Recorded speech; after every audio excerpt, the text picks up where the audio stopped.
Drew Timme led Gonzaga to their 8th straight Sweet 16 appearance, and he made it clear after the game that he was not going to be the one to it up. You are Locked On Zags, your daily podcast on the Gonzaga Bulldogs. Part of the Locked On Podcast Network. Your team every day.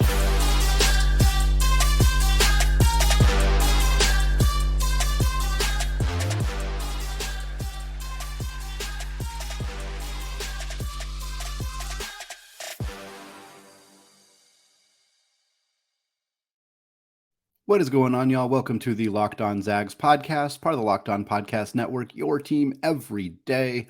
I'm your host and longtime Gonzaga podcaster, Andy Patton, here to give you daily reports through another season of Gonzaga Hoops. Another season, my friends, that ends at the very least with Gonzaga in the Sweet 16. They have done it for the 8th straight year after defeating TCU on Sunday evening in Denver, Colorado. What a game, an emotional game. I know everybody else was really feeling this one. Gonzaga got down early, down by as many as 10 in the first half. And so many of those things that we have seen from Gonzaga throughout the year that were concerning. There was some turnover issues early in the game. There was inability to get Drew Timme the basketball, so instead settling for deep outside shots that were not going down. There was issues defensively where we were a step slow rotating, allowing open three-point shooters, issues defensively where Mike Miles Jr. was able to get into the paint and score relatively easy around the rim because of lack of rim protection. Like, we were seeing a lot of the things that plagued Gonzaga in November, that plagued Gonzaga at times in December, that plagued Gonzaga early in the WCC slate in the loss to LMU and the narrow wins over USF and BYU and Santa Clara. And of course, we had kind of stopped seeing a lot of that stuff in the last few weeks of the season, the win over St. Mary's, the run through the WCC tournament, the last few weeks of the regular season. Gonzaga had tightened up defensively. Julian Strother and Rasir Bolton and Malachi Smith had kind of given Gonzaga more offensive weapons outside of just Drew Timme. Anton Watson's emergence has been going throughout the season, but really kind of turned into a different gear in those last few weeks of the regular season. And so it was kind of jarring to see Gonzaga sort of almost revert back to some of the stuff we saw early in the season. And certainly competition level does play a role here. TCU is a more athletic team than many of the teams Gonzaga played, all of the teams really that Gonzaga played in the WCC. St. Mary's is a really, really good team, and I think better than TCU, but they don't play as Gonzaga was more familiar with their style, more familiar with what they were going to do, which helped them be more prepared. I think in this game, you saw Gonzaga kind of struggle with some of the things that TCU was trying to do. But then in the second half, Mark Few made some incredible halftime adjustments. This team came out more fired up. And I think the easy narrative for this game, and it's not an untrue narrative, but the easy narrative for this game is Drew Timme willed this team to victory in the second half. And it kind of mirrors what happened last year in Portland when the Zags played Memphis and they were down, I think, 10 or 11 at halftime in that game. And Drew Timme basically erased that deficit in the first 5 minutes of the second half, and the Zags kind of cruised from there. But in this game, I think a lot of the adjustments that Gonzaga made that really impacted them were on the defensive end of the floor and just figuring out better ways to prevent TCU from getting open looks, stifling them, forcing turnovers, doing stuff like that. And then Gonzaga kind of beat them at their own game. One of my favorite facts from this game is the fact that TCU was number one nationally in the country in fast break points coming into this game, 17.5 per game. Mark Few talked about it in the little media timeout where they talked to reporters. He talked about it before halftime. We need to stop them in transition. We need to get back on defense. We need to prevent them from getting those easy buckets in transition because that's going to kill us. Well, here's the deal. Gonzaga had 24 fast break points in this game. TCU had 10. There's a huge difference maker for you right there in a 3-point game that was basically a 6-point game until that final shot. By the way, bad beat right there for anybody bet TCU or Gonzaga by 4, that TCU hit a 3 with the closing seconds to end that potential betting there, whatever. But yeah, this was a situation where Gonzaga was able to make those adjustments, do things differently in the second half, stifle TCU's ability to get out in transition, frustrate them in the half court. And yeah, offensively, it really was the Drew Timme show. And there was kind of no other way for this to happen for Gonzaga. He was a machine in this game. 28 points for him, 12 of 21 shooting. You knew it was over And I know you all watched the game. You knew it too. You knew it was over when Drew Timme hesitated, stepped back, crossover dribble, pulled up from three and drilled it. That's when we knew, okay, it's over. That went from a 3-point lead to a 6-point lead. There was still like 6 or 7 minutes left in the game, but you could feel the energy shift as soon as Drew Timme hit that shot. Mark Few mentioned it after the game. He said, Drew still wasn't supposed to take that shot. I don't know how the offensive game plan would be for Drew Timme to take a between the legs, step back, pull up 3-pointer. But hey, 3 points went on the board, and Gonzaga needed every single one of them in order to secure the victory here. I referenced it in the cold open there at the beginning of the show, but of course, Drew Timme was unable to censor himself once again when speaking to reporters post-game, talking about the streak of 8 straight Sweet 16s. Drew Timme said that we do not want to be the team to F it up, talking to Andy Katz on TV after the game. I hope Drew never changes. I have a feeling he won't.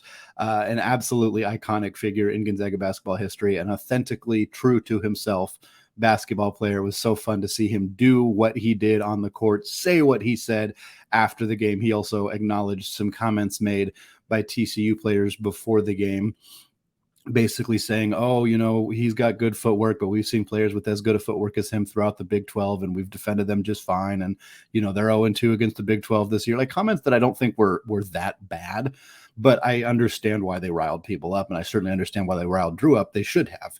And he acknowledged them after the game. He made a joke. He said, I thought TCU was a smart school, but those are some pretty dumb comments, which is classic Drew. People are going to be frustrated by that. People are going to make him the villain from those statements, but he took disrespect from them saying disrespectful things about them, and he went out there and beat them. What else do you want the man to do? Like, that's exactly what he should have done in that situation. I want to shout out Mike Miles Jr. Fantastic game for him from TCU, 24 points on 8 of 13 shooting. Gonzaga is going to face guards who are very, very good. I'm not sure if they're going to face a guard as good as him until they get potentially all the way through into the Final Four. Maybe they would see somebody then at that point, but Mike Miles, really, really nice game for him. The Zags, 8 straight Sweet 16s. To be clear on how rare this is, it's happened 2 other times in the modern era. One of them, North Carolina, 1985 to 1993. One of them, Duke, 1998 to 2006. And then, of course, now Gonzaga, 2015 to now. The seeds are very fun for these two. For Gonzaga, the seeds are a 2, an 11, a 1, a 4, a 1, a 1, a 1, and a 3. In that time, they have made 2 Final Fours. For North Carolina, 2 seed, 3 seed, 1 seed, 2 seed, 2 seed, 8 seed, 1 seed, 4 seed, 1 seed. They have also made 2 Final Fours. It's hard to make a Final Four, folks. It's not easy to do, even if you have a lot of high seeds. And then for Duke, just an obscene run that Duke had at the turn of the century, 98 through 2006. Again, here are their seeds: 1, 1, 1, 1, 1, 3, 1, 1, 1. And they, despite that, only made 3 Final Fours in that group. Hard to make Final Fours. That's the main story here. Gonzaga's got a chance to do so. They're going to take on a UCLA team on Thursday, 17 years to the day from the infamous Adam Morrison crying game. The Zags are going to take on UCLA for a spot in the Elite Eight. It's in Las Vegas. We're going to talk more about this matchup. But first, today's episode of Locked On Zags is brought to you by Built Bar. The Built Bar March Madness bracket is here. We know that you have a favorite bar or puff, and now is your time to make it count. Go to BuiltMarchMadness.com to vote for your favorites. You know that I'll be voting for the Churro Bar, and if you want your favorite team to win, then you're going to be voting for that bar too. Support your team, support your bar or puff, and when you vote for your favorite bar or puff, you will be entered into a drawing where 50 lucky Locked On listeners will get a free box of Built. Not only that, but one Locked On fan will win a 12-month subscription to Built to have Built's best bars or puffs delivered monthly straight to your door. You have got to try Built, the best protein bar ever. Seriously, they are so good for you, you will not think they are healthy. What makes Built bars and puffs so good? Well, for starters, they're high in protein, they're low in sugar, and they are covered in 100% real chocolate. That's right, real chocolate. So run to BuiltMarchMadness.com right now to vote for your favorite bar or puff. And while you're there, pick up a box, and you can vote every day in March. Every day. So hop in and support your pick. Built Bar, a proud sponsor of the Locked On Podcast Network. All right, segment 2, still Andy Patton, still Locked On Zags. Switching over from recapping the TCU game and celebrating Gonzaga's 8th straight appearance in the Sweet 16 to talk about who they're playing in the Sweet 16. And it's the Bruins. Mick Cronin's UCLA team. We are starting somewhat of a West Coast rivalry here with the Bruins. It's always kind of been Bruin, for lack of a better term there, obviously since 2006. And that's kind of the conversation that has been brought up a handful of times, because this game on the 23rd of March at 5:40 p.m. Pacific time in Las Vegas, 17 years to the day from March 23rd, 2006, Gonzaga had a 17-point lead late in that game. Of course, UCLA made the tremendous comeback, pulled off the victory, defeated the Zags.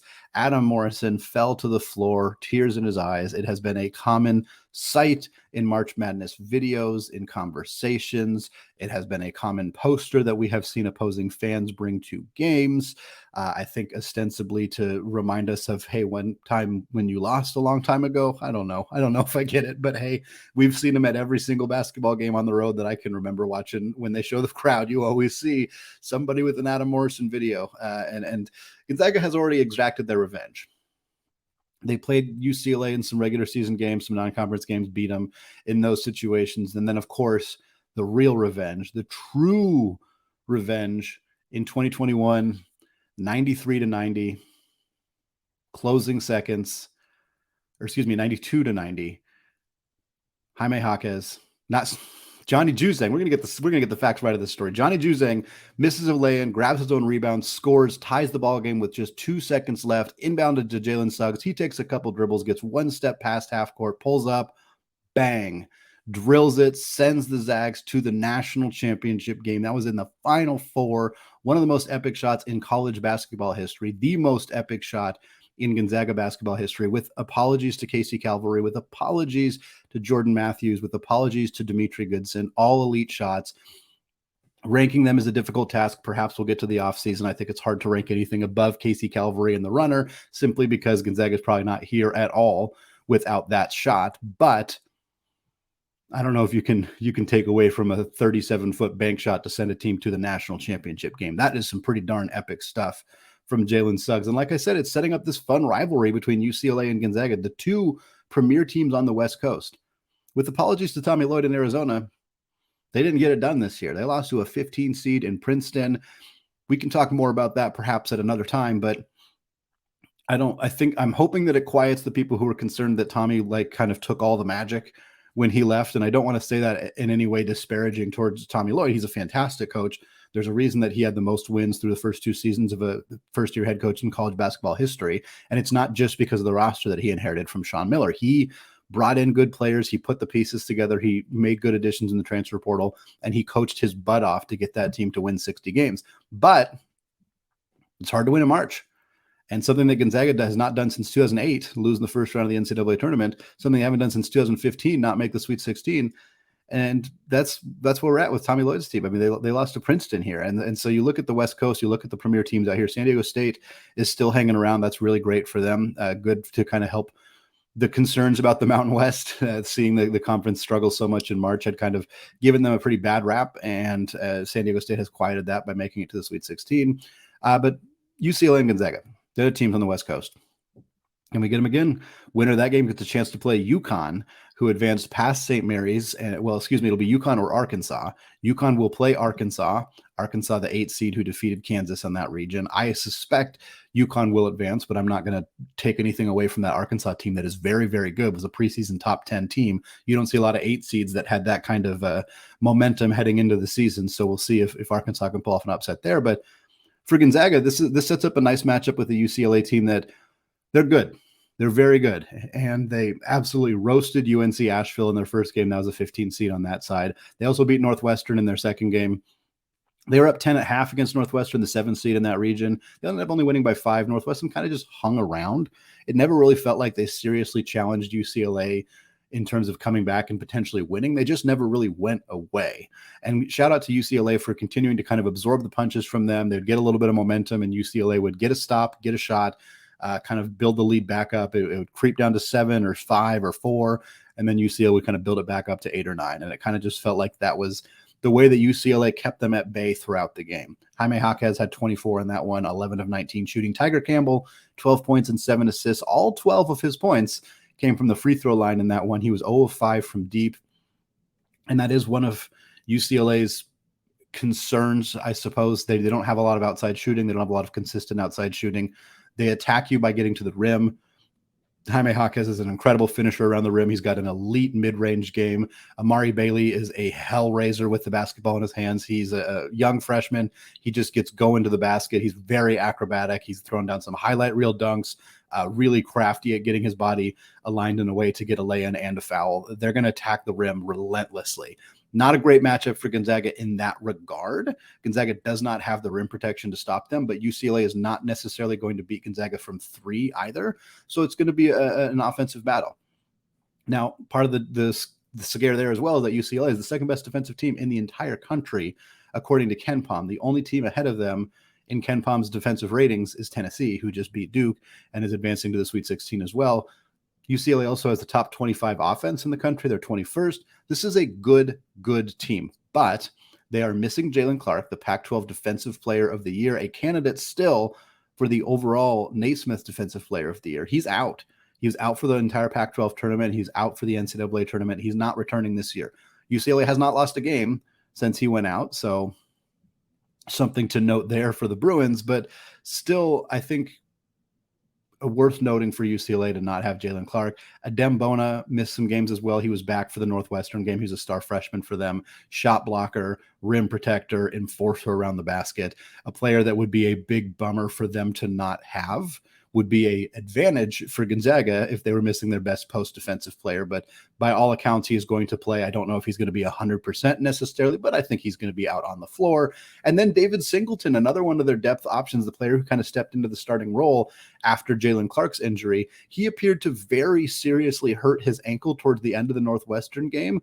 The announcers were like, don't show it again, don't show it again. Like, they made a really big deal about this, but the reports we've heard since then are that he is fine and that it was just a rolled ankle and that he's going to be okay. So that is a storyline to keep an eye on. The expectation is that he is fine and that he's with some tape and some ice and everything for the next couple of days, he's going to be fine to be able to play on Thursday. But it is worth keeping an eye on, because if he's limited at all without Jaylen Clark, with a limited David Singleton, the depth is going to potentially be an issue for UCLA. So that's a big storyline to keep an eye on. Look, we're going to talk a lot more about this UCLA matchup in the coming episodes. We'll talk about it Tuesday and Wednesday and Thursday, because that's the biggest story right now going on for Gonzaga hoops, of course, is the upcoming matchup with the Bruins. But we do want to close out today's show talking about the Lady Zags, because the Lady Zags unfortunately lost their first round game in the NCAA tournament to Ole Miss. And then they had to watch as Ole Miss went ahead and upset Stanford, the number one seed in the region at Stanford. Ole Miss pulled off a stunner in that upset there. The Zags have to be sitting around and wondering, could we have done the same? More on that after a word from today's sponsor, FanDuel. The NCAA tournament is here, and now is the perfect time to download FanDuel, America's #1 sportsbook. Because new customers get a no-sweat first bet up to $1,000. That's bonus bets back if your first bet doesn't win. Just download the FanDuel Sportsbook app. It's safe, secure, and super easy to use. Then you can bet on everything from the money line to point scores and threes drained. We haven't seen lines yet for Gonzaga and UCLA, but certainly worth checking out what those are. Or if you want to combine with NBA bets, keep betting on Domantas Sabonis and Zach Collins, putting up those elite numbers for Sacramento and San Antonio, respectively. Plus, FanDuel even lets you combine your bets for a chance at a bigger payout with a same-game parlay. So don't miss the chance to get your no-sweat first bet up to $1,000 in bonus bets when you go to FanDuel.com/lockedon. That's FanDuel.com/lockedon to learn more. Make every moment more with FanDuel, an official sports betting partner of the NBA. All right, segment 3, still Andy Patton, still Locked On Zags. Switching over to talk about Elisa Fortier's squad and their first-round exit in the 2023 NCAA Tournament. They were taking on Ole Miss, the fourth-place team in the SEC, a team that went 24-8 in the regular season, as a 9 seed for Gonzaga, an 8 seed for Ole Miss. They were playing at Stanford with the opportunity for the winner to play Stanford in the second round. And the Lady Zags didn't have a good game. There's not really any other way to sugarcoat what happened here. They got spanked around pretty aggressively by Ole Miss here. 71-48 was the score. GU couldn't hit an outside shot, and they relied aggressively on the outside shot all game long, or all season long, I should say. Excuse me. This was the biggest part of their offense. Brenna Maxwell was one of the best three-point shooters in the entire country, shot over 50% in the regular season. She went 1 from 10 in the field and 0 of 5 from deep in this game, finished with 4 points. The Trung twins, Kaylin Trung, who won the WCC Player of the Year, she and her sister, the Trung twins, combined to go 3 of 18 from the field in this one. I think Kaylin went 1 of 9, Kaylee went 2 of 9, 1 of 6 from deep combined. Just not getting it done from beyond the arc. Bonnie Ejim was fantastic. She had 19 points, she had 8 rebounds. She's their post player, of course. She was dominant down low, got the buckets she needed to, was the only source of, she scored almost half of Gonzaga's points in this game. The outside shooting just was not there. And when you rely on that, the way that Fortier's squad did this year, when it's not there, it's not there. And you fail to score 50 points. So again, Ole Miss is a good squad, and they played a good defensive game here, but it was really tough to see Gonzaga not be able to do the things that they have done throughout the season from an offensive perspective. And it cost them a chance to play Stanford and potentially a chance to upset Stanford, because guess what? Stanford looked real bad in their second round game against Ole Miss. Now, part of that is Ole Miss's defense. They did a good job again. They held Gonzaga to 48 points. They held Stanford to 49 points. That's a really nice run for an 8 seed in Ole Miss to win 2 games, go to the Sweet 16, and give up less than 50 points in both of them, especially when one of them is against a high-level team like Stanford. Stanford shot under 33% from the field in that game against Ole Miss, 2 of 7 from 3. Again, Gonzaga shot 1 of 17. So right now, Ole Miss has held the 2 teams they have played in the NCAA tournament to 3 of 24 shooting from beyond the arc. Focusing on the Lady Zags, though, again, this is a tough loss for them, but they have some excitement already building for next year because they're basically bringing everybody back. There was an announcement at senior night that basically everybody said, Brenda Maxwell said she's coming back. The Trung twins said they're coming back. Eliza Hollingsworth said that she is coming back. The expectation is that Yvonne Ejim is coming back. That brings back a huge chunk of Gonzaga's scoring, offense, defense, everything.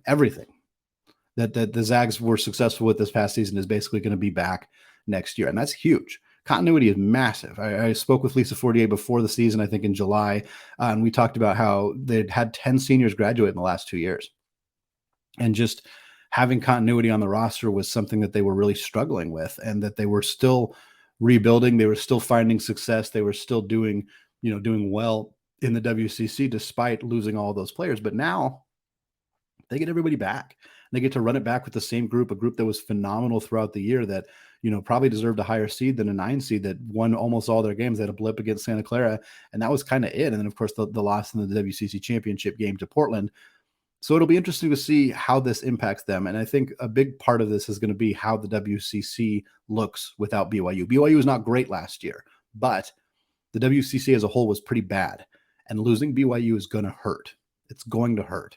The WCC on the women's side right now, it's kind of what the WCC on the men's side looked like 15 plus years ago, when there was really no competition for Gonzaga, when Gonzaga would win the WCC and get an 11 seed or a 9 seed, which is what happened to the women's team here, because the conference isn't helping strengthen your schedule.